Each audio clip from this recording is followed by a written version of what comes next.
How to fix Roblox fail to connect to game. I'm going to show you a few different fixes. For the first one, you will search for run and you want to type this $temp $, and click on OK.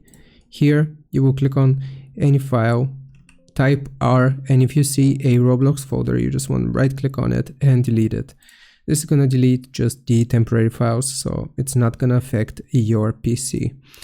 Now, once you have done this, you can click on the three dots of your browser and then go into settings.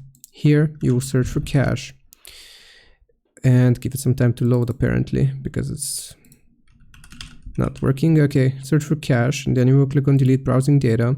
Here, uncheck these and just leave cached images and files and set the time frame for all time. And you want to click on delete from this device.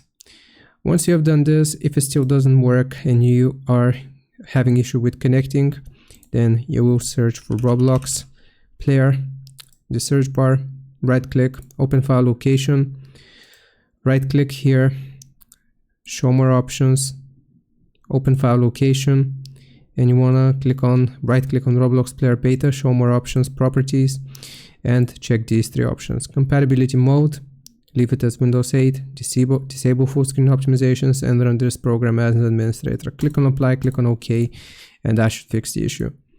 I hope this helps. Leave a like and subscribe. I'll see you next time.